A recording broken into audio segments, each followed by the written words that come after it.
This episode is brought to you by Factor. Ready to optimize your nutrition this year? Factor is here to help with a huge selection of delicious, chef-crafted, never-frozen meals delivered straight to your door. And they're ready to eat in just 2 minutes. Plus, Factor's Calorie Smart and Keto options mean eating healthy has never been easier. With Factor, there are no grocery trips, no cooking and cleaning, and it's way cheaper than ordering delivery all the time. Get started at factormeals.com/factorpodcast and use code FACTORPODCAST to get 50% off your first box plus free shipping.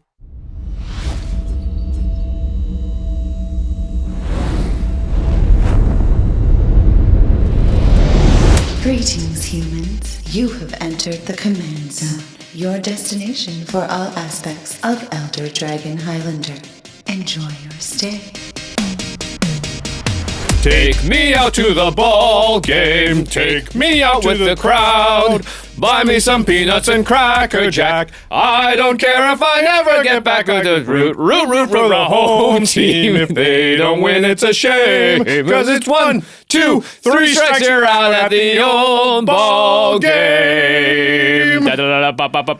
Striker! Jeskai Striker. It totally works. It did work. Dragonstorm, Dragonstorm. Let's get that order right. It's back. We have 5 new Commander Precons, which is exciting. We haven't had like a full Tarkir blast in a while. I love this plane. This is what got Josh and I really back into Magic. Yep. And we're going to reveal the Jeskai Striker deck today. Yeah, of course there are 5 decks because 1 for each wedge, right? Yes. They call them They're wedges. Not They're shards are from Shards of Alar, and wedges are from cons. We're totally on top of it. Yeah, we are revealing another deck. We're going to do it the same as we have the last few. We're going to talk about all the cards in the deck. We will reveal every single one, but we'll particularly stop and talk about the new ones, as well as the big reprints, and then we will list everything so you get to look at all the cards because there's some new art and stuff and things like that. And then Jimmy has gone through and done the upgrade for this deck, which is 10 cards in, 10 cards out for $50 or less. That will be the second half of this episode. So we're going to reveal it, and then we're going to upgrade it, just like we have for the last few. Yeah, and if you want to get on either pre-ordering these Precon decks or doing the upgrades yourself, head on over to cardkingdom.com/command. That's our affiliate link for the show. If you're looking to buy any Magic singles, sealed product, or more, you know, the limited environment is always very exciting. Getting a play booster box and cracking that open to some friends and then adding those cards to your decks is one of the best ways to enjoy a brand new set. So cardkingdom.com/command has all the inventory that you need. Plus, you can order all that stuff and it arrives on your doorstep in one convenient package so that you're ready to either draft and go or get your brand new Precon and upgrade ready to go, or just a brand new deck around some of the amazing new commanders from this set. And you're supporting the show while you do so. So cardkingdom.com/command. That's our affiliate link. Go ahead and use it. Yeah, and as Jimmy and I mentioned, cons is like one of our favorite settings in all of Magic. A lot of nostalgia tied to it. I'm also so many colors. Yeah, I'm particularly excited too because, you know, with so many universes beyond and then sets that are sort of themed around movies, even if they're not themed around actual movies, this feels like Magic to me. So if you want to get binders, sleeves, deck boxes, play mats, you want to get wall scrolls, Ultra Pro has all the accessories to go with your game pieces that you want to theme around your cons. Sorry, I almost said cons of Tarkir. Cons Dragonstorm stuff. Just go to Ultra Pro. Tarkir Dragonstorm. Yeah. Oh, yeah, cons Dragonstorm. Tarkir Dragonstorm. Listen, we might screw this up a few times. Dragons of Tarkir Storm. Just go to ultrapro.com/command. That is the best place to go to get all your game accessories. It's the brand that Jimmy and I trust our own collections to. Not only will they help you make your battlefield look awesome by providing all those accessories, but also they have the highest quality stuff to protect all your game pieces so that your cards don't get dinged up or messed up. We know there's a lot of value tied up in our cards, and we don't want anything to happen to them. When I travel to events and things like that, I only trust Ultra Pro stuff to put all my decks and carry all my cards in. So again, ultrapro.com/command. And the last way to support the show is directly at patreon.com/command zone. We absolutely love our patrons because we interact with them daily on our Discord, which every patron gets access to. And some of them also get to see exclusive content that's only available to patrons, like Turn Talk, where after every game of Extra Turns, we sit down with the players and talk about what just happened in the game. So if you love some of the special guests that we've had on Extra Turns and want to see more of them, Turn Talk is a great place to see that. And of course, we shout out one lucky patron every single episode. So this episode is dedicated to Spoticus. Spartacus. You rock. It's not Spartacus, it's Spartacus. So close. Yeah, I know. I was like, about to do the kick. This is Spartacus. Yeah. Before we get into the topic here, I also want to say this is an exciting episode for another reason. We did auditions for fans, Patreon fans, to have a chance to get on as a guest for our fan episode of Game Nights this year. Another great perk of being a patron, by the way. Yep. We got hundreds, maybe even over 1,000 submissions. It took us a while to narrow it all down. We had Chicago in there. But anyway, we have picked the winners, and we are going to be announcing those winners at the end of this episode. So stick around after the upgrade guide. We'll be announcing the 2 guests that, or I'm sure if you audition, you're probably just skipping there right now, which is fine. I totally get it. But come back because you want to find out what's in this Jeskai Striker upgrade. By the way, red, white, and blue America ball game. That's true. We kind of made it all work. There you go. There it is. All right. Okay. So the first half of this video, we're going to just show you what's inside the product, and the second half will be the upgrade guide. There are 10 new cards in this deck, so we are going to go through all of those first. We are going to try and hold ourselves back from doing a lot of analysis of those cards. We may do a little bit more during the upgrade parts. Yeah. And of course, if you want to know what's in the other decks, they will be revealed by other outlets, but then we will also do our upgrade guides of each and every one of those on our channel, so stay tuned for all of that. Yep, and those are coming in the coming weeks. But let's start with currently this deck, and let's talk about the contents. So like we just said, there are 10 new cards. 2 of them are the new commanders, and they always come in nice foily editions. There are 0 cards from Tarkir Dragonstorm from the main set. Usually you see like 1 or 2 in there. This case has none. 76 of the cards are reprints. 14 are basic lands. So that is the content of the deck. I noticed the basic land count in Precons has been going down, which is great. Over the last few, which is good because we get more actually good lands per Precon. Okay, let's talk about the 2 commanders that come in the deck. One is what we call the lead singer, the one that is just sort of the main one. Both are on the box, though. Singers in this case. And I want to say, this is actually the commander that the professor chose to build or to play on the Game Nights episode for Tarkir Dragonstorm. There's so much new information That's in one right. sentence. And that episode is coming out on April 9th, I believe, as well. Okay, cool. So, yeah. Okay. It is Shiko and Narset unified. It is 1 blue, red, white, or I guess 1 red, white, and blue, for 4 mana total for a 4/4 legendary creature, human spirit dragon. It's got flying and vigilance. You can see Narset and Shiko are both on that artwork there. Yeah, and the front of the box. Yep. And it has flurry. Whenever you cast your second spell each turn, copy that spell if it targets a permanent or player. And you may choose new targets for the copy. If you don't copy a spell this way, draw a card. Okay. So this is a payoff for casting, obviously, 2 spells a turn, which is the flurry ability. And if it's a spell that targets a permanent or a player, then you get to do it twice. Right. Otherwise, you just draw a card. Yeah, and if you choose not to, then you can just draw a card. Yeah, it's flurry. It's like combo, double punches. Yeah. So you can... So the second spell you cast can be one that targets one. You can say, you know what, I don't want to copy, I just want to draw the card. Or it can just be another any kind of spell and you're drawing a card anyway. Yep. So that's a lot of value packed in there. Next up, we have Elsha. Threefold Master. Elsha is back. This is just blue, red, and white for a 1/1 with trample. It's a legendary creature, Jin Monk. It's got prowess, so anytime you cast a non-creature spell, this creature gets +1/+1 until end of turn. And then, whenever Elsha deals combat damage to a player, create that many 1/1 white monk creature tokens with prowess. So we've seen these white monk creature tokens around before with like Monster and Mentor and stuff. Very powerful. But this is just a 1/1, but you cast a bunch of spells, hit someone with it, you can make a bunch of little 1/1s that also have prowess, and then you're just going wide at that point. Yep. Now, both of these commanders have been known because they were on the box, so we're not exactly revealing those. But these next 8 cards are inside, come in the 99, and have not been introduced before. So let us begin with the first one. It is Aligned Heart. 2 and a white for an enchantment. Has flurry.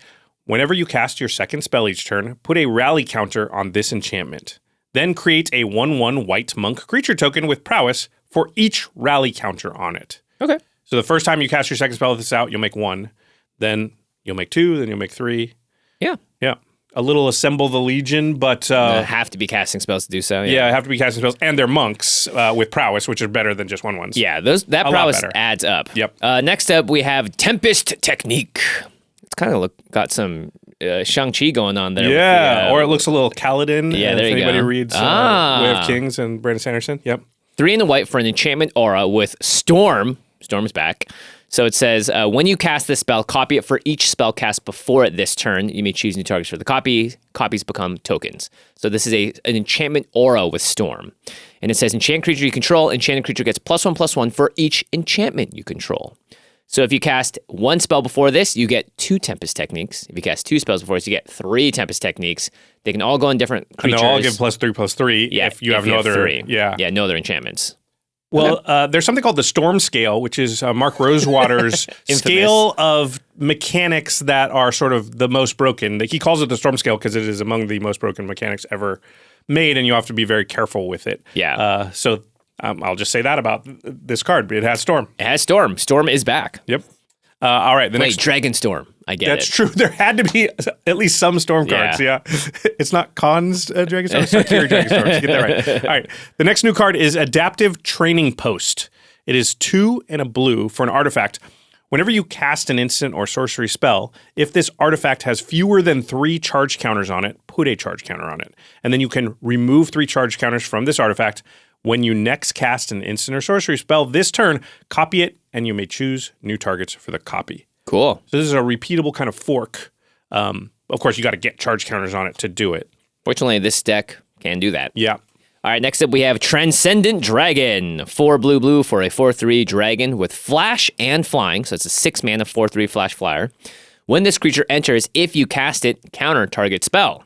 If that spell is countered this way, exile it instead of putting it into its owner's graveyard. Then you may cast it without paying its mana cost. Oh my goodness. Whoa. So it's a 6 mana counter spell that gives you a 4/3 and it copies the spell you countered. It kind of spelljacks it a little bit. Yeah, that's pretty sweet. That is very sweet. And it's a dragon. I was going to say it was a Jimmy card and that it's a 4/3 flyer, but then it turned into a Josh card. And now it's a both of us card. The only thing it's missing is red in the casting cost somewhere. All right, the next new card is Voracious Bibliophile. It's 3 and a blue for a 3/3 creature dragon, has flying and vigilance. It says, whenever you cast a spell with 1 or more targets, draw that many cards. Whoa. So you draw cards equal to the number of targets that a spell has. Yeah, okay. That's cool. That card is pretty sweet. Little Mystic Confluence. Jeez Louise. I would just, draw 3? Yeah, like any X spell that targets a bunch of stuff. Oh my goodness. Intervention. Okay. Next up we have Caldera Pyramaw, which is 3 red for a 3/3 dragon with flying. Whenever you cast an instant or sorcery spell, put a 1/1 counter on this creature. Then this creature deals damage equal to its power to target opponent. So it's a bit overcosted, I think, a 5 mana 3/3, but it gets big really fast, and then it's going to deal 4 damage, then 5 damage, and 6 damage. Repeatable removal. Could kill someone. All right, 2 to go. The next one is Transforming Flourish. 2 and a red for an instant. It has Demonstrate, which means when you cast this spell, you may copy it. If you do, choose an opponent to also copy it. Players may choose new targets for their copies. What it does is say, destroy target artifact or creature you don't control. If that permanent is destroyed this way, its controller exiles cards from the top of their library until they exile a non-land card. Then they may cast that card without paying its mana cost. Okay. So red has a lot of effects like this. Chaosy, does kill something, and then you can demonstrate it. So a lot of presumably you make a deal with somebody, hey, I'll let you demonstrate it, you just don't kill one of my things. Yeah. And then you kind of kill an extra thing from your opponent. Yeah, but they all you get something new. They maybe get something better sometimes. That happens. We've seen some pretty epic chaosy things happen as a result of stuff like that. All right, last new card is Will of the Jeskai. 3 and a red for a sorcery. It's a modal spell. Choose one. If you control commander as you cast a spell, you may choose both instead. That's a very powerful ability. First is each player may discard their hand and draw 5 cards. And then the second ability is each instant and sorcery card in your graveyard gains flashback until end of turn, and the flashback cost is equal to its mana cost. So a little Pass in Flames action there, as well as a wheel. Pretty good. It's funny, when you read the name, I thought it was going to be a creature. Will of the Jeskai. Yeah. Hey, it's me. I'm Will. What are you doing here? Those are the 10 new cards in the deck. Some cool stuff. And, you know, we know from the past, from before, that Jeskai is often cares about spell casting and sort of instants and sorceries, and so, or non-creature spells. And so this sort of continues that tradition, I'd say. Yep, that's right. Okay, let's talk about the reprint value of the deck, Yep. which is always a fascinating subject because we are doing the reprint value, of course, at the time of the recording. The moment that this episode is released, all of the cards that have higher reprint value are going to go down because now they're available. So we're not including any of the new cards as well for reprint value because we don't know the cost of them at the time of recording. Yep. So this is the reprint value without those 10 new cards, but there are no other non-reprints in the deck. And we should say we know the MSRP value, since they've brought it back, is going to be $45 for this Precon and presumably all the Precons from Tarkir Dragonstorm. Okay, so let's compare this against some average reprint values of prior Precons. So let's go all the way back now and talk about Modern Horizons 3. Did have a higher general sale value, but the reprint value of that one was $167.69. Yeah, those decks were quite a bit more expensive. Yep. Bloomburrow was $137.81. Okay. This is the average across all the Bloomburrow Precons. Yep. Duskmourn was a little bit higher at $149.31. And Aetherdrift was $156.13. All right, so let's see where the Jeskai Striker deck lines up. And I would sort of look at them compared to everything but the Modern Horizons 3 deck, because those Precons were a bit cheaper. They were like, they were like $60, $70, something like that. All right.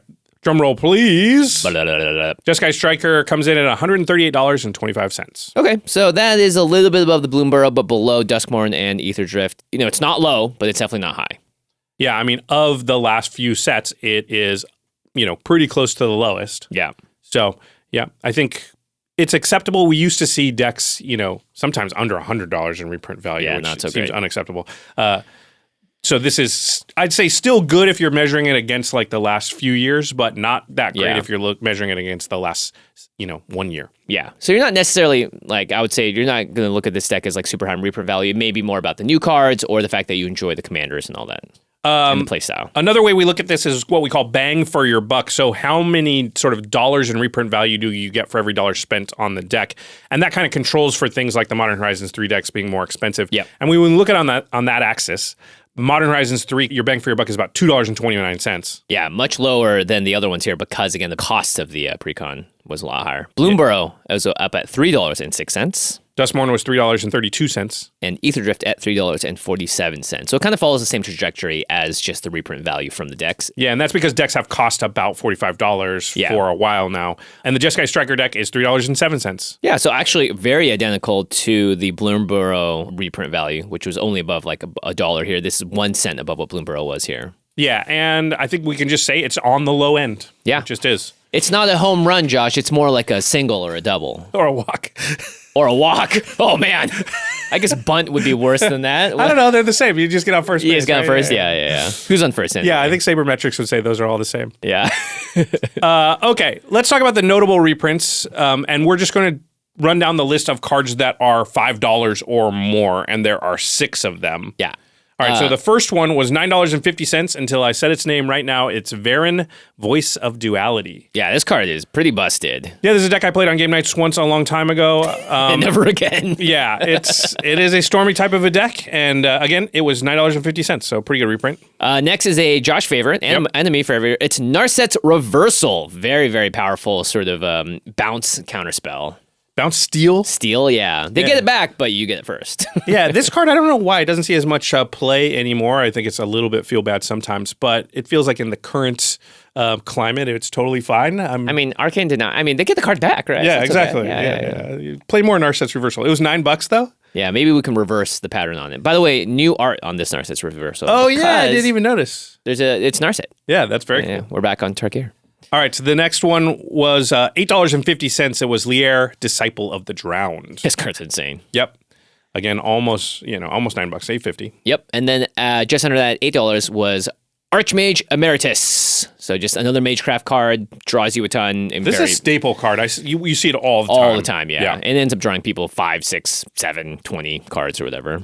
This next one used to be a staple, but you see sort of less of this kind of effect on the battlefield anymore. Another thing like Narset's Reversal that might want to make a comeback is Ghostly Prison. 2 and a white for an enchantment. It costs 2 to attack you per creature. Yeah, pretty expensive. Yeah, that thing was $6. And the last one is a card that's been reprinted a bunch, but it's still very powerful. We already mentioned it this episode. It climbed up. It's Monastery Mentor. I love this card. Yep. It's so good. It was $6. Yay. Up until just now. That is it. Those are the 6 reprints that were over $5. All very playable, I should mention, which is great. Sometimes you see reprints that are just expensive because they haven't been seen in a long time. In this case, every single one of these cards, I could find a current deck for one of them. Yeah, I'd say Varen maybe less than the others, just because you want to build a deck around it less than put it into a deck. I will say, it's a little disappointing, this list, right? Like, as far as the cards, yes, they're playable, but there's no card over $10. There's nothing, no sort of wow factor there. And generally, and I've said this for years, and we did start to see it for a while, I think you can put one card per Precon that's in the $20 range. The big, like, whoa. Give me like a $17, $18, maybe even $20 card in there. I feel like each deck could fit it. And even if you did that for this deck, it would be about the same as the like Duskmourn and Aether Drift decks. Yeah. So yeah, it feels like one card is missing from this deck, and it's the one sort of big headliner expensive card. Actually, I'm going to mention one card in the upgrade guide, which I think could have been that exact card, but probably can't because it was a set that came out probably too close to this one for them to know. Interesting. Yeah. Okay. If you can guess it, good for you. Start guessing now. All right. More comments, please. So we are going to read off all the rest of the cards that are in this deck and then show them on screen so you can take a look at them. And we'll note when there's new art as well. There are, I think, 5 or 6 cards with new art in here. Yeah, and then, of course, the full deck list will be in the show notes, so you can find that there and just click on it and look at it that way if you'd like to. So with that said, in alphabetical order, here we go. Number 1 is Abrade. Pretty good. After that is Adarkar Wastes. Yeah, and then Ancestral Vision. After that, Arcane Signet. This one has new art. Yeah, they've been doing that a lot. Yep. Then we have Ash Barrens, Cycle Land. And then Azorius Signet. And then we have another team up. It's Baral and Kari Zev. Nice. After that is Baral's Expertise, an oldie but a goodie. And then Battlefield Forge, land. Then Big Score, a staple-like card. You see it all the time these days. Yeah, and great in this deck as well. Yep. Boros Signet, a lot of... it's Jeskai, so they need a lot of the ramp help. Yep. And then Cascade Bluffs. Then Clifftop Retreat. Then Command Tower with new art. So a bunch of cool lands there. Yeah, and then Compulsive Research. Good some card draw in there. Yep. And then Consider, which is a good sort of stormy card. Yep. Curse of Opulence, more treasures. Curse of the Swine. More swine. More treasure than more bacon. Deep Analysis, great. Love that card, one of my favorites. Yep. Then Dismantling Wave. Mass Disruption. Electro Dominance. Oh, I love this card. Electro Dominance. Oh, okay. Yeah, I thought I meant the next one. You're like, you love the next one? You love the next one? I mean, it's fine. It's Evolving Wilds. But it's got new art. It does have new art. And then we have Exotic Orchard. After that is Expansion Explosion. Turn that sideways. Yep. Then Expressive Iteration. Great card in a deck like this. And then another staple, Faithless Looting. And then Felwar Stone. Then Pharos Lake. Then Frantic Search. And then another land, Glacial Fortress. And then a classic Goblin Electromancer with new art. Oh, that's a cool one to have new art. Yeah, that's great. And then every sort of instant and sorcery spell's favorite, Gutter Snipe. My least favorite. I delete it off the board every time I see it. Yeah, it's pretty good. Haughty Jin. Irrigated Farmland. Is it Signet? And then Magma Opus. Mana Geyser. Ooh, Mana Geyser. I love that card. Yeah. Yeah, that'll make you win some games. After that is Maniform Hellkite. And then we have Mangara the Diplomat. This is a good card. Yeah. And then Mystic Monastery. And then Opt, another cheap low storm spell. And then Path of Ancestry. Perilous Landscape. After that is Ponder. Then we have Pongify. A lot of 1 blue casting spell cards. Yeah, and you have a lot of cast your second spell and a lot of trigger off of your second spell or like literal storms cards. So you want stuff like that. Yep. And then is Prairie Stream. And then Preordain. Speaking of stormy stuff. Then Prismari Command. Just remember the We have a animation. really cool animation from Game Nights Should we for that. play it? I think the editor should put that on screen right now real quick. It's so good. Yeah, we don't have much chance to show it off. I cast Prismari Command. All right. Continuing on. Reliquary Tower. And then Rite of Replication. There's a game ender. Yeah. Rugged Prairie. Shiny Impetus. More treasure. Then we have Shivan Reef. And then Sky Cloud Expanse. And of course, in the S's, we have Soul Ring with new art. Hooray. Yep. Storm Kiln Artists after that. Whoa, there's a card. Yeah. Sublime Epiphany. There's a card. Jeez. Sulphur Falls. There's a card. Helps you cast your spells. Yeah, that's true. Tap for blue. Yep. Swords to Plowshares. Nice. That's a card. And then Talisman of Progress. Then we have Temple of Enlightenment. Temple of Epiphany. And Temple of Triumph. All the temples, they're all here. Skylands, yay. Then Think Twice. Third Path Iconoclast. Then Time Wipe. Nice. And then Vanquish the Horde with new art. That's cool. And then Velomachus Lorehold. Big old dragon. Whirlwind of Thought. After that is Young Peasy. Young Pyromancer. Peasy. Yeah, that's a game ender. You know, I gotta say, let's do the basic lands. Oh, yeah. 5 islands. 5 mountains. 4 plains. Reading through this deck list, it's quite powerful. Yeah, there's a lot of, you can see the game enders, and you can feel how the game's going to end. Yeah, and there's a lot of the pieces that you would think of, Stormkiln Artist and stuff like that don't always sit at Precon power levels. So, Mana Geyser, too. Yeah, after just reading it, I would think, oh boy, this deck is going to be pretty powerful right out of the box. Yeah, so why even do an upgrade? Oh, because after you upgrade it, it'll be able to stand up to just about anybody's deck. Yes. And Jimmy's figured out how to do that for less than $50 and only 10 cards. Yeah, that's right. And we came in a little bit under budget, as always, Nice. because it's just cheap and efficient cards end up being the things that really make these types of decks hum. All right, well, before we get into it, we're going to take a quick break and hear a message from our sponsors. But don't go anywhere. We're coming back with that upgrade right after these messages. Whoa, Cinnamon! Hail, hungry friends! I'm Sir Ginger, Meal Ender! I know I can't end every meal. I mean, let's be reasonable. People need to eat something. So instead, I've made it my mission to end boring, unhealthy meals with Factor.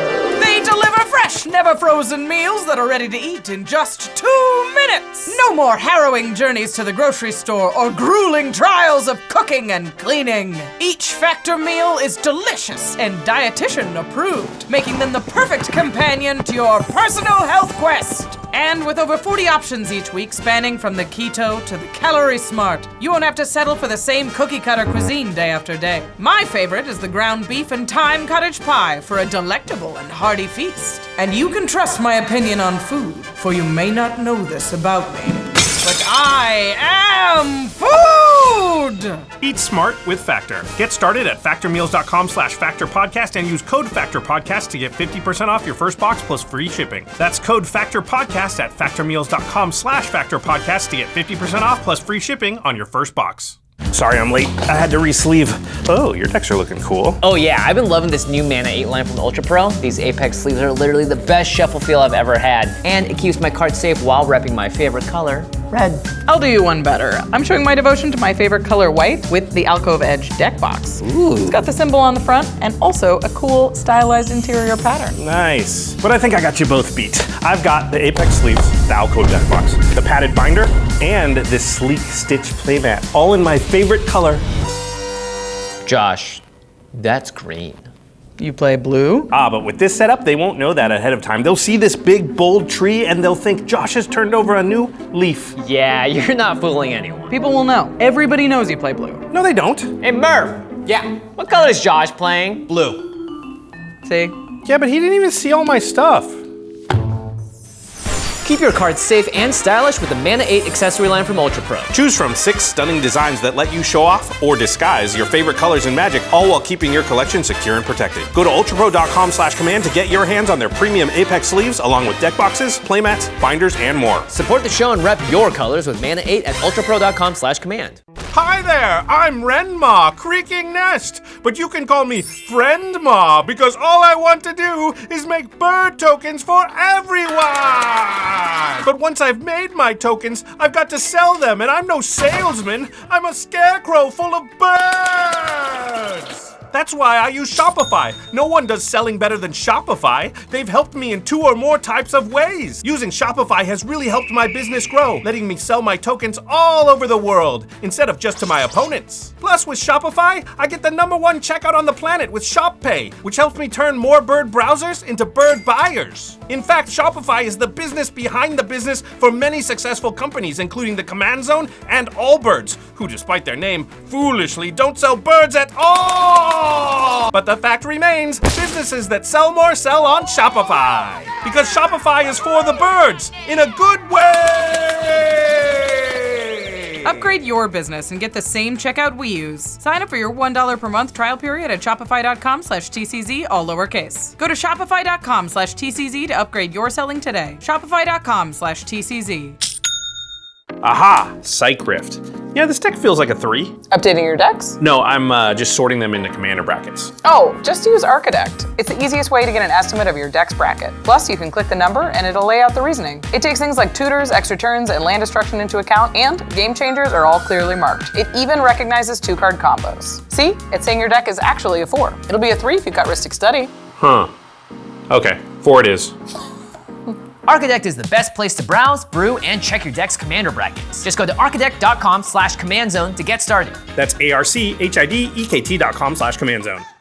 All right, welcome back, everybody, to the Jeskai Striker. Now we are moving on to the Precon upgrade, but before we get to that, just want to remind you that at the end of this episode, we are going to be announcing the 2 Game Nights Audition winners from our Patreon. 2 lucky fans that'll be joining us here in our amazing studio in Los Angeles. Yeah, we'll be flying them out to LA to be on the show, so really exciting. Very exciting. And some of our favorite content we make every year is that episode. I look forward to the fans coming every single year because they're always awesome. Yeah. Another piece of content that we love making are the Precon upgrade guides. Don't forget that the rest of the Precon upgrades will be coming to the channel in the coming weeks. I know people always request them in the comments, but we end up doing, we changed it, so now we're doing the Jeskai Striker one in the same episode as the reveal. But the other 4 we will be doing, and they just take a little bit of time to do. Don't worry, we will do them all. Yes, we will do them all. Okay, let's get back to the Jeskai Striker deck here, Jimmy. Yes. So let's break down the deck stats here, just what you were looking at before you made the upgrade. Stats. Okay, so they watched our deck building guide. Yeah. Oh yeah, the template. Yep. The template. Yeah. Because there are 12 sources of ramp in the deck. Hey, 12 sources of card advantage. Wow. We are on par, by the way. Yeah. 9 targeted disruption, a little bit lower than we wanted, and 8 mass disruption, a little bit higher, yeah. And then 37 lands. Wow, it is according to the template. Yeah. Which is amazing because these things were put into manufacturing like a year and a half ago, maybe, yeah. 8 of the lands notably are tap lands. We mentioned all of the Scry lands and stuff are in there. Now for the stats that are very specific to this deck, there are 8 cards that care about creature tokens or make creature tokens. There are 6 spells that copy other spells. There are 21 spells that have a target, either a permanent or a player. And then there are 16 spells that care about casting spells, that give you a payoff for casting either 1 spell, 2 spell, etc. Okay, that's a lot of payoffs. Yeah, a lot of payoffs. And sort of a little low, I'd say, on the spells that target. Yeah, you would think. Yeah, because we should say, because Narset and Shiko care about targeting, right? Yeah. Now, of the 2 commanders for the deck, I think it's pretty obvious here that the main commander that you would like to build the upgrade around that would make it also so you don't have to completely sort of take apart the deck and bring it back apart, put it back together, is Shiko and Narset. Definitely seem to be the best choice here. As we just saw, there are a lot of spells that target. There are a lot of spells that care about copying. That's sort of, I think, where they went. Instead of all spells that care about targeting, they're like, all right, we'll also care about spells that care about copying or want to copy. And yeah, it seems to be tailor-made around copying spells for this deck and doubling them. And it's the most explosive commander, also has card draw just attached to it. And so I think that would be easily the one that I would go with for the upgrade. Yeah, and Elsha seems more like a card that you would want to take aside and maybe pull a few cards from this deck to use, but build more of a brand new deck from scratch around. Yeah, I will say, though, that one of the main win cons of this deck is going wide. There are a few cards in here, like Third Path Iconoclast and Elsha, that make a lot of tokens. And then you have the Monk Prowess tokens that are all over as well. Yeah, Young Pyromancer and Monastery Mentor and stuff are in there, as we just mentioned. So and not to mention, Shiko Narset is just a 4/4 flying vigilance creature that will probably beat down pretty hard throughout the game. So a lot of the cast spell payoffs are make token payoffs. Yeah, make token payoffs. And so for this upgrade guide, I sort of kept that in mind. And I also wanted to make sure that we did figure out more ways to use the target thing. So the first category of cards to add, and remember our total budget for this upgrade guide is $50. The first category would be multiple targets. So a card that probably a lot of people instantly thought about when they saw this deck was Hinata Dawn Crowned. This card is just busted in the deck. It makes me very curious as to why they just didn't include it in the first place, because it seems like to be the most obvious addition. It's 1 in Jeskai for a 4/4 flying trample. And it says spells you cast cost 1 less to cast for each target. And then spells your opponents cast cost 1 more to cast for each target. So it taxes your opponents, but more importantly, it reduces the mana on your own spells. So stuff like Brawl's Expertise, anything with multiple targets, this could get massively reduced. Yeah, I can tell you exactly why they didn't put it in, because they don't like to create confusion as to who you should run as a commander. That's true. And Hinata could be the commander of the deck, so it probably wasn't included for that reason, is my guess. Yeah, if you have a Hinata deck, you can either consider replacing it with Shiko if you want to upgrade it, or just putting Shiko in there. But I think Hinata is one of those easy, instant adds for the deck to just make it way, way, way more powerful. It should be Shiko and Narset and Hinata. Yeah, there you go. A triple threat. It would be a human, spirit, dragon, Kirin, spirit. Oh, 2 spirits. Already a spirit. There so you go. It's just human, Kirin, spirit dragon. Yeah. Kirin, spirit dragon. Nice. That was a 50-cent card. Yeah. So you're well under budget already. Yeah, there we go. The next is also a 50-cent card, and this is a Jamie block special. It's called Modify Memory. Now, normally these types of effects aren't very good. But in a deck like this, tend to be really, really fun. So Modify Memory, 4 in the blue sorcery, exchange control of 2 target creatures controlled by different players. If you control neither creature, draw 3 cards. So you like take their commanders and just switch them, and then you could do it again because it's a spell that targets people to do it for your something and draw 6. And draw 6. Yeah, if you do it for yourself one time, you only draw 3, but 5 mana potentially draw 6 cards and just create chaos at the table is pretty funny.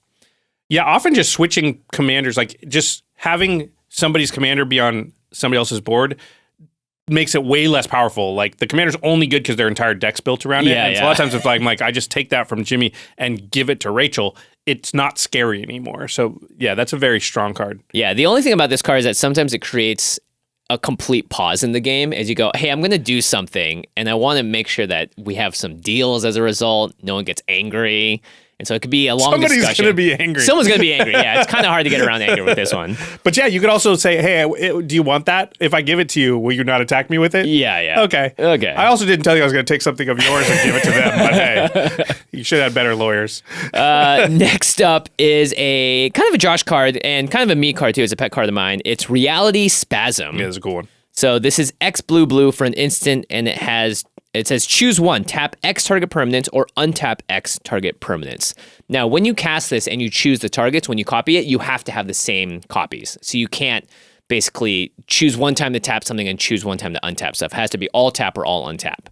But the cool thing about this is that you can untap your own lands with it. Yeah, and you get 2 spells, right? So it goes cast it, copy it, let the copy resolve, untap your things, then tap them in response, float that mana.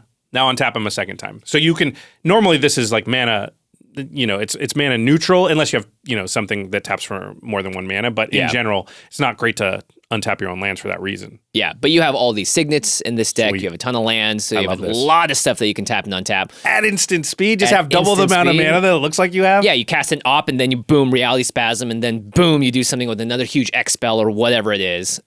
This also can just be a win con in a deck like this to tap down every single blocker that could possibly be coming at you. Yeah, that's sweet. And the copy can target different things too. So if you did it to tap your opponent's stuff, you could do it to tap, these 5 things and then these other 5 things. Yeah. But you couldn't go tap these 5 things and untap these other 5 things. Right. But you could also be like untap my blocker, untap creatures to block, and untap lands to cast a spell, right? So the permanents that you're targeting each time are different. Sweet spell. It's 50 cents. Speaking of a X spell that you could slam onto the board after I love this you cast card. this card. Yeah, I've seen you cast this card for how much life did you get in that one time? It was like 85 or something. That's the best thing about this card is usually you use it as removal, but every once in a while you just make it so that, I was at 11 and now I'm at 90. Yeah, sorry. Yeah. You want to read it? Yeah, it's Heliod's Intervention. It's white next for an instant. Choose one. Either destroy X target artifacts and or enchantments, or target player gains twice X life. Twice X life. So imagine doubling the twice X life part, or just killing, 6, 7, 8, or sorry, every, 6, 8, just say 10, every. Just say every. Every artifact and enchantment your opponents have. Yeah. Mass disruption. Yeah, so I think this card is really strong in the deck. Obviously, it has multiple targets. If Hinata is out, then you could cast this, oh my gosh, for a lot. That'd be sweet. Same with Reality Spasm. Hinata and Reality Spasm really pops off. And that card was $2.50. Oh, there you go. Now a little bit more. A little more. All right, next up cards I wanted to add are just more cantrips. This deck is already pretty heavy on the 4, 5, 6 drops. Some of the new cards we talked about are 4 mana, 5 mana, and all that stuff. So you want to have a better chance at enabling the second spell? Yeah, I think one of the worst things that happens with this deck is you play Shiko, and the next turn you untap and you look at your hand. It's like all 3 drops and 5 drops. It's like, how am I going to cast 2 things? Yeah. So I think just adding in a couple more cantrips to help with that trigger of Shiko's ability is going to be really important. So the first one is Slip Through Space. This is blue mana for an sorcery with Devoid, has no color. But more importantly, target creature can't be blocked this turn and draw a card. Nice. They get to draw a card, potentially make your commander or some other creature unblockable, could slip through for some huge damage, but more importantly, just gets your engine going and refills your hand at the same time. It's nice when your cantrips have some utility. Every once in a while, it can win you the game too. Yeah. And there's a bunch of cards in this Shadow Rift and stuff that are in this category, Jump, Leap, and all that stuff. The next is another Josh Lee Kwai favorite. Yeah, I love this card. Any deck that can have this card, I probably like the deck. Yeah. It's a Gitaxian Probe. It costs it's 1 blue Phyrexian mana, so you can play either blue or 2 life.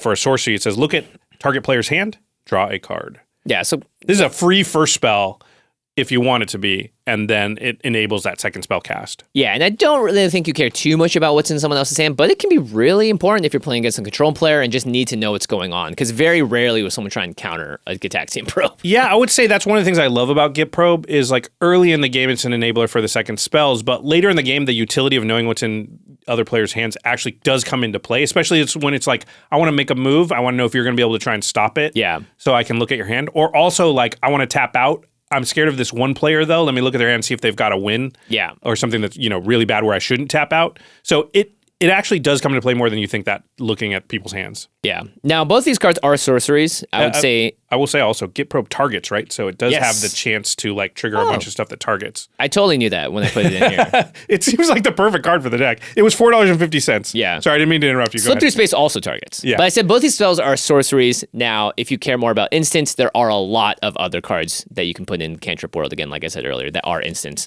But yeah, Git Probe is great too. If someone's like, you are the only threat at this table to me and my win con, I need to know what's going on in your hand. Yep, the other blue player usually. Yep, and that card was $4.50. All right. Okay. Now let's talk about some win cons or ways to sort of add on to the counter creation ability, or creature token creation ability.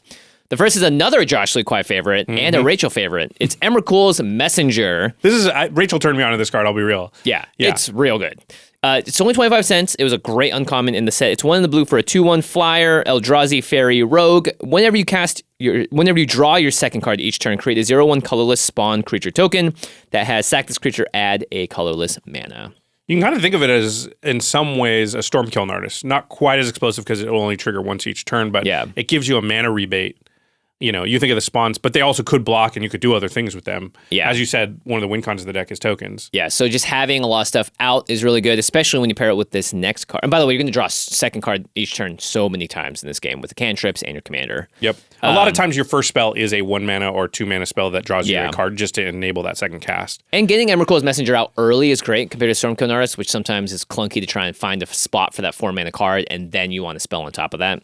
Yeah, turn 2 Emrakul's Messenger is great. It's a flyer too. It ends up getting in for like 8 to 10 damage. Yeah. Card's really good. And then the card that really helps buff it up is the next help for the win con here. It's Balmor Battle Mage, a 25-cent card. Battle Mage Captain, sorry. You don't demote Balmor. Sorry. Balmor, Battle Mage Captain. Not Balmor Battle Mage. You didn't go to like military school so you could forget the captain part. Balmor Battle Captain. This is a 1/3 with flying. Whenever you cast an instant or sorcery, creatures you control get +1/+0 and gain trample until end of turn. Ah, there you go. With the monk tokens, a couple of casts, Yeah. all of a sudden, Yeah, someone just blocking a 3/3 prowess monk token kind of sucks, but when they all get trample, changes the script. Well, and it can be impossible too. You block in a certain way and you go, cool, cast, you're dead now. Yeah. And then here's the card that I was talking about earlier, which is a card that I think would be amazing in this deck as a higher value reprint, but it came out in Bloomburrow. It's $20, so this is your sort of big ticket item. Yeah, and there is a cheaper alternative as well, but this is Bria, Riptide Rogue. So this is 2 blue-red for a 3/3. Otter Rogue has prowess. It says other creatures you control have prowess. Oh, yeah. And then whenever you cast a non-creature spell, target creature you control can't be blocked this turn. Yeah. And so it would give like monk tokens double prowess. Yep. So Because it stacks on top. So you'd have prowess and then prowess again. So then every non-creature spell would give them +2/+2. And then Emrakul's Messenger tokens also have prowess as well. Yep. So there's a lot of different things that benefit from this. I will say, though, once this card is out on the table, get ready for your brain to start becoming fried very quickly. Oh, the math is so incredible. With this and Balmor out, Oh my gosh. it's like, okay, and then this goes there, and then hold on, This is a what now? This is a +1/+0, but this one's +1/+1. Get a pen and paper out. Get a pen and paper, have dice to track it, figure it out. And then if you don't want to spend $20 on Bria, you can alternatively, cheaper, just put in Narset Enlightened Exile, which is only $4.50. This is 1 in Jeskai for a 3/4. It says creatures you control have prowess, importantly. And then whenever Narset attacks, you exile target non-creature, non-land card with mana value less than Narset's power from a graveyard and copy it. And you can cast a copy without paying its mana cost. So this is going to double up your cantrips again. This is going to find you the path to exile someone's cast earlier. So both the cards, I think, are really valuable in the deck. Maybe you just find a way to put both of them in. Your 4-drop slot is getting pretty crowded at this point, but it's pretty good. Yeah, and your commander sits at 4 as well. Yep. And you want to cast 2 spells after you cast your commander, so Yeah, I wouldn't want too many 4s. And then the last card I'm going to add into the deck is an MDFC, and I think it's one that this deck highly benefits from. It's Pinnacle Monk. So this is $1.25. It's a 3 red for a 2/2 creature with prowess. When it enters the battlefield, you can return an instant or sorcery from your graveyard to your hand. Hooray. Yep. And MFC is just so good because it really is like adding an extra land to your deck that just happens to have a spell mode later in the game. Yeah. So it's really good. There isn't that much spell recursion in this deck, but getting back, for instance, your Sublime Epiphany or whatever it is to really close out the game and just have a land drop if you need it earlier is pretty good. Yeah, that's the other thing about getting something back from your graveyard like this. You get to choose what it is, so it's better than drawing a card, right? It's closer to a tutor the longer the game goes on. Yeah. All right, so the total upgrade guide costs $31 or $15.50 without Bria. So Bria adds a lot to that. Even 31 is well under $50. So yeah. All right. So in order to make room for the 10 cards we just added, Jimmy, we have to remove 10 cards from the deck. What have you chosen to take out from this Precon? Yeah, so instead of playing a 110 card deck, which is illegal, we're going to take some cards out. The first card that I removed was Think Twice. We added a couple of other cantrips in here. This one is a little expensive at 2 mana, which is kind of crazy to say. The flashback on it is nice, but I think in general you are going to have other cantrips now with the package in here that Think Twice gets a little outclassed. All right, Think Twice is gone. Think Twice, more like Think Never. No Think. Think Nice. Think Nice. Next up is a clunky card draw spell. It's Ancestral Vision. If you draw this card late in the game, you hate it. It needs to be coming down on like turn 2 or 1 even, but even then you also have to cast your command, right? It requires some like weird timing. And I think just in general, your commander and the rest of this deck is going to draw you so many cards that a card like this actually, while it looks good on the surface and it makes a lot of sense, doesn't really work that well in the deck. Yeah, it's harder to control timing on it actually. And this deck's going to care a lot about sequencing. Yeah. Next up is a 7 mana spell. Whenever I go through Precon upgrades, I'm just like, let's just cut the highest mana spell card in here. That is the default for me as well. Yeah, Velomachus Lorehold. This is a sweet spell, don't get me wrong. It's just a lot.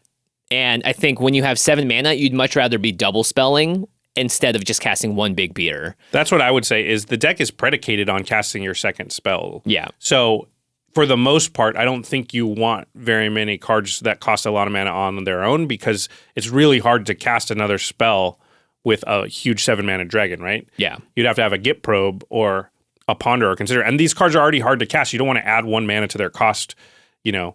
So how do you get your value out of your commander with this thing? It's really tough to do. Yeah. And also, you're in Jeskai, so you're not even in a color combination. You're in the worst color combination for getting ramp on the table. True. So, and this ability, too, is just like, look at the top 7 cards, cast an instant sorcery with mana value less than Lorehold's power. It can, So it's like, it can whiff, but also it's like, I swing and I cast a cantrip. Yeah, I cast an opt. Hooray. Yeah. Next up is, I think, just kind of a really clunky spell, even though it seems great in the deck. It's Expansion Explosion.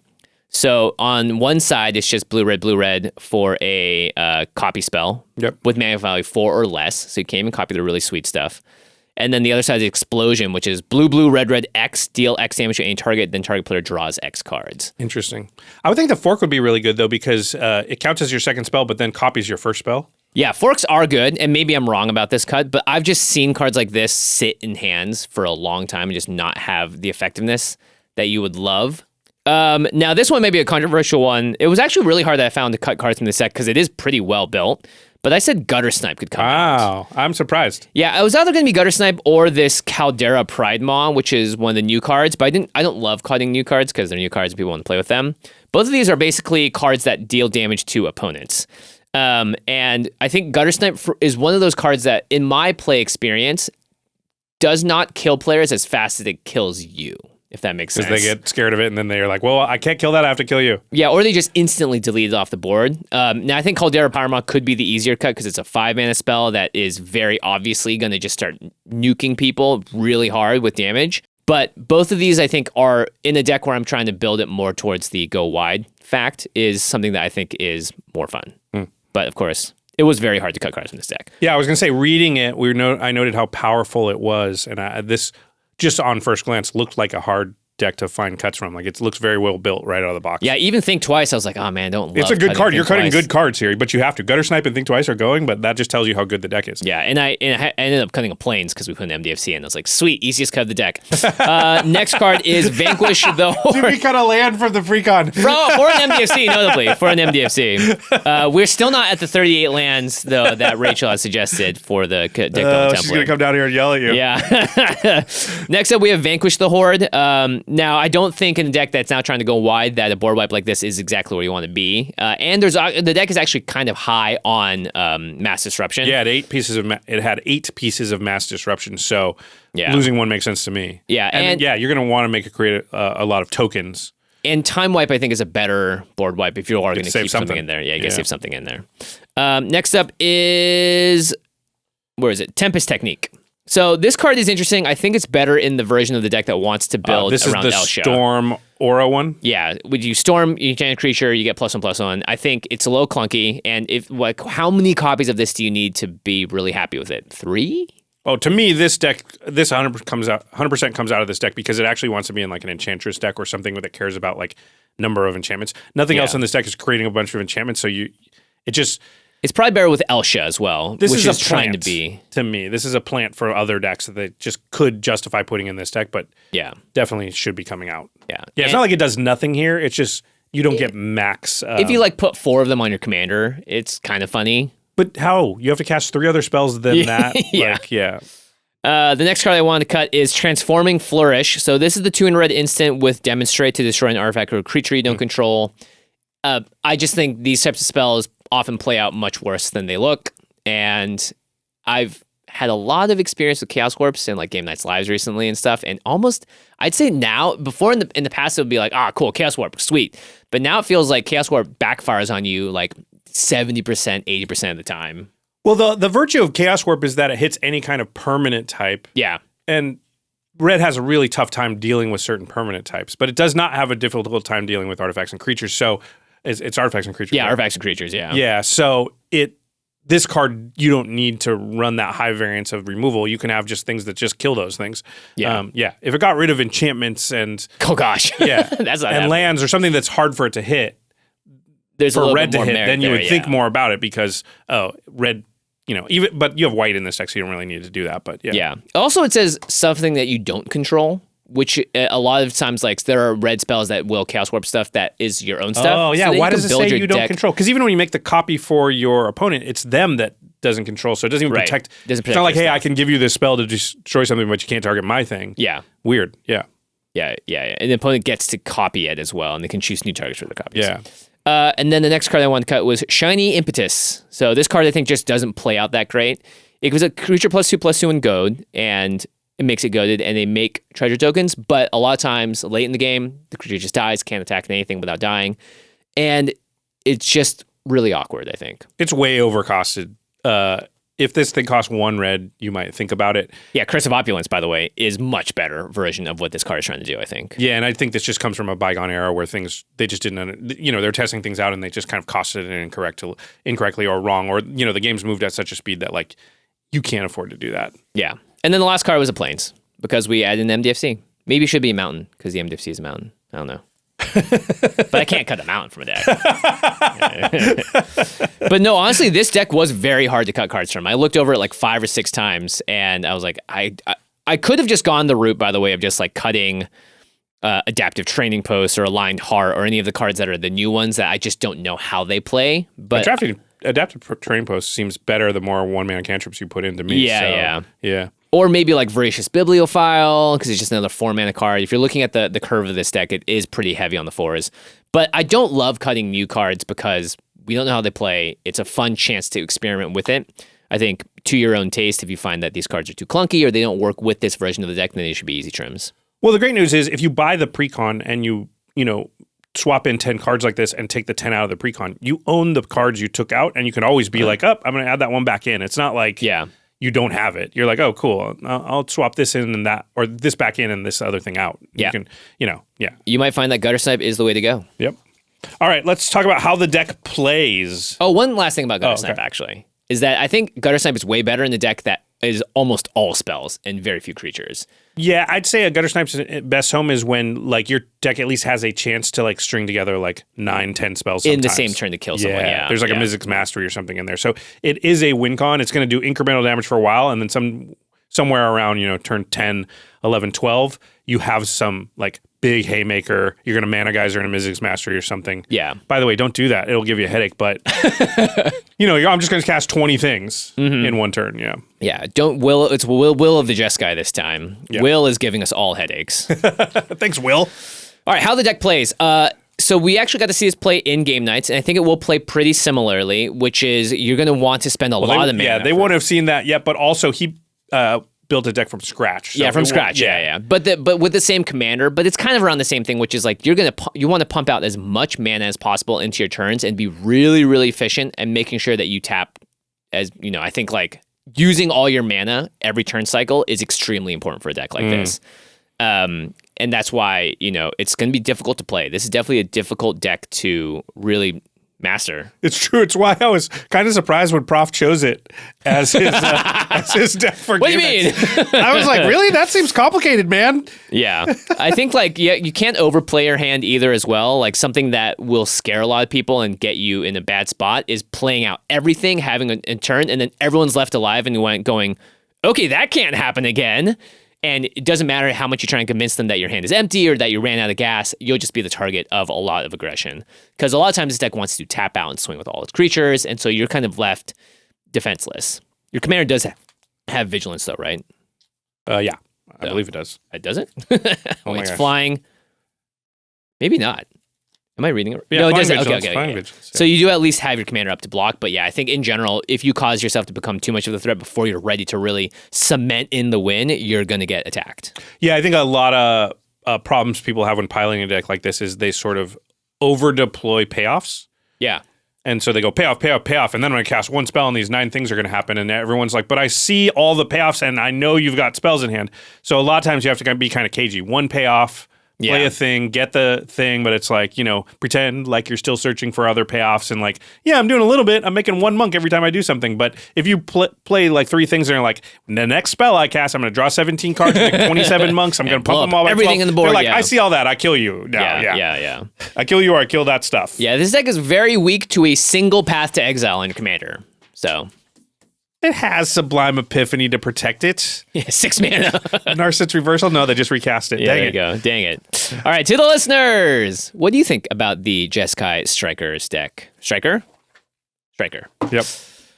Are you excited about it? Is this a playstyle that you enjoy? I will say for me, not really. Not really my style. Definitely my style. Yeah, it's very fun, I think, once you get it going, but it's a little too much thinking for someone like me. The sequencing on these type of decks is really hard, but is definitely fun, but it's definitely a specific style. Yeah, and I'm excited to hear where these new cards fit into other people's decks. I think Will of the Jeskai is going to be one that we see a lot of. It's just any of the, and obviously it's part of a cycle, but any of the spells that allow you to choose both modes when your commander is out seem pretty good. All right, if you want to pick up this deck or any of the other precons or any of the cards from Tarkir Dragonstorm, head on over to cardkingdom.com/command. That is the best place to go to get your Magic products, singles, anything at all. If you want to upgrade this precon like Jimmy has suggested, you want to upgrade any of the other precons, or maybe you saw a sweet new legendary and you want to build a whole new deck around it, well, Card Kingdom has all of the cards you're looking for in the conditions, in the versions that you're looking for. And the thing we love about them most is they are one place, they are one-stop shop. They get you all of your cards in one convenient package. It all arrives on your doorstep all at the same time, so you're not left waiting for a few envelopes to arrive with the best cards before you can even play your deck. You get one package, it's got all the cards in it, you sleeve it up, and you're ready to go. So again, cardkingdom.com/command. And make sure your cards are protected and looking amazing at ultrapro.com/command. If you love any of the Precon commanders, they'll have the playmats, the sleeves, and all the deck boxes and stuff that are aligned to them. And of course, Ultra Pro has the official license for the Magic art. So that way you can really make sure that your deck looks so cool and all themed out when you play it. Or maybe you just want to go for the more basic stuff. Their Mana 8 line is incredible. We signed so many of those playmats at MagicCon Chicago. And deck boxes. The deck boxes, yeah. The even a couple binders. Yeah. So ultrapro.com/command has all of that stuff and more. They're always coming out with brand new products. Every single set now also has a line of Apex sleeves in different designs. Absolute best shuffle feel from an Ultra Pro product in years. We're so excited to be able to play with them more. Every time I get to sit down to game nights and I'm like, oh, this deck was sleeved in Apex sleeves? And they're brand new? Yeah. It's like butter. Yeah, it's amazing. Great. They do. By the way, you're a fast sleever. We didn't... Holy crap. So I just want to... Listen, this is a sidebar. And I know the audition people are probably looking for the audition. We will announce that winner in just a second. But I want to tell a quick story here, which is like at MagicCon Chicago, we went to the Ultra Pro booth for a visit because they were having a sleeving contest, which is they time you how fast you can sleeve a 40-card deck. And they have those like Rubik's Cubes timers. Yeah, where you start with your hands and then you go. And so we do it at the same time, and Jimmy beats me by like 2 or 3 seconds. I think the timing was like 1:30, 1:45-ish. Yeah, It was like 1:45 to 1:47 or something. I was close. And then we're like, we can do it faster. Let's do it again. The second time we go, I'm like, my time's a lot better. I think I was like sub 1:30. It was like 1:29. And I'm like, I improved my time by a lot. I look over at Jimmy. Jimmy's time is less than 1 minute. What was it? 58 seconds. What in the hell? Yeah, I don't know. Sometimes you know how you just lock in? I just locked in because the first time around, right, when you're sleeving and you're like you miss it one time, you miss it twice, and it's like your whole rhythm is busted. Right. This time around, whatever you must happened, not have missed a single card. Every single one went in just perfectly. Like I didn't miss a single thing. And to the point where there's a leaderboard there, and they have the best times for the convention so far, and Jimmy just immediately takes the number one spot. Yeah. Just like, what? And then I came back on Sunday because they had the finals, and I got like 115 or something. I don't know. You just couldn't replicate the couldn't magic? Replicate it, yeah. I was nervous, too. I was like, that's now why. People the were second filming. time it was the second time there was no pressure on you. Yeah. I will say, though, that we were wearing our Game Nights Live jumpsuits. Oh, the racing suit. So maybe I also got inspiration. You should have wore the racing suit the second time because it's a racing suit. Yeah, I got locked in, and then they messed up. I don't know, though. The 58 seconds was insane. I don't know how it's even possible. I may never be able to replicate it ever again. It was amazing. Yeah. All right, sorry to the Game Nights auditions people. We are at that point in the show now, though, where we are going to announce the winners from... I'm so excited. Yeah, it was actually technically we did the auditions at the end of last year. We're sorry. It took us a little time to go through them all. We've been so busy with everything at the start of this year. But we finally went through all the like 1,000+ submissions. Auditions. What happens is we look through them all. Some people here help narrow them down to a list of finalists. And then literally every single staffer from Command Zone weighs in sort of a weighted voting on who ends up getting chosen. So it's not like Jimmy and I just pick. It's the entire team sort of, you know. We actually do like the big bingo thing. And there are people that have sort of been in the finalists and been in that mix many times throughout the years, like familiar faces, to the point where I'll see them at events and be like, hey, I actually know you and your name because we've been watching your auditions for years, and please keep submitting because you've been very close. Yeah. And actually one of the winners this time is one of those people, somebody who I'm excited to announce his name because he has been auditioning for years and a person that we sort of know at this point. Since the first audition, I think almost, right? Yeah, I think he's going to say in his clip that he's been auditioning for 6 years. Wow. And so everybody who's been doing that, and there's probably only a handful at this point, are getting very excited. So never give up. Yeah, we're not going to say the name. We're actually going to play a clip from the audition. If you see your face, you are the first winner of this year's Game Nights audition. All right, boom. Command Zone. What's up? We've done this 6 times already. Love it. Pedro. I love teaching my middle school gaming club. So I have a new girl who's playing, very, very intuitive, wanted to try doing Commander. One kid, Hank, he decides to bring out his Pantlaza deck. He lucks into some cards that allows him to ramp, drops his Commander on turn 3, is able to discover into Fiery Confluence and blows up the board's mana rocks. And then all of a sudden he gets 9 power Sakama. He just starts laughing because his next turn, he drops on us Chandra's Ignition. As I'm explaining to Emily what happened and say, don't worry about it, we just need to get a board wipe, Emily just says to me, can I see that card? And she's like, doesn't this mean that his creatures are dead too? And Hank immediately takes the card back and he just drops it, puts his head back, and he realizes that while, yes, he did the rest of us each 9 damage, he also murked all of his creatures as well. There you go, Hank. Ultimately, at the end of the day, Hank ended up winning, and it didn't matter because Emily was the true unsung hero of the game. As the professor says, reading the card explains the card, and she did exactly that. All right, congratulations, Pedro. Yes. You did it. You did it. Congratulations. Yes.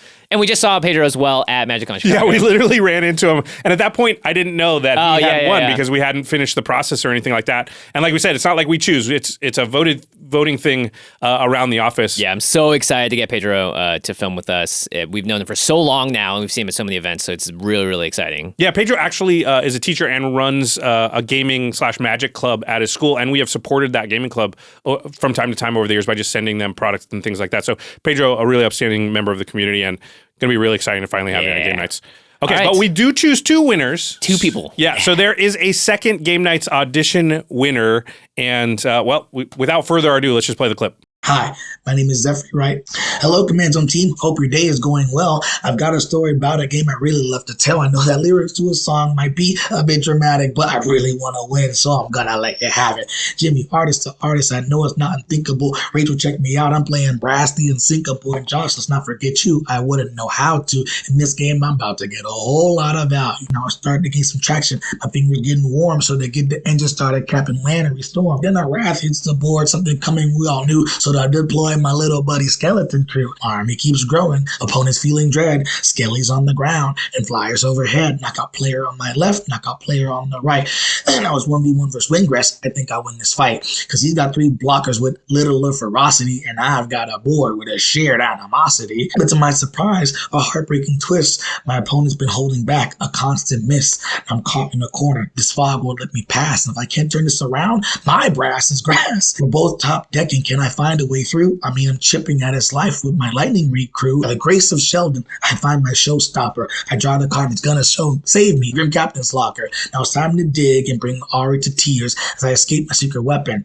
Broadside bombardiers. With haste, I tap. With boast, I sack. My locker, go bye-bye. His life, go splat. A glorious victory like I knew that I would. Moral of the story, turns out, flyers are good. All right, congratulations to Zephyr. Cool.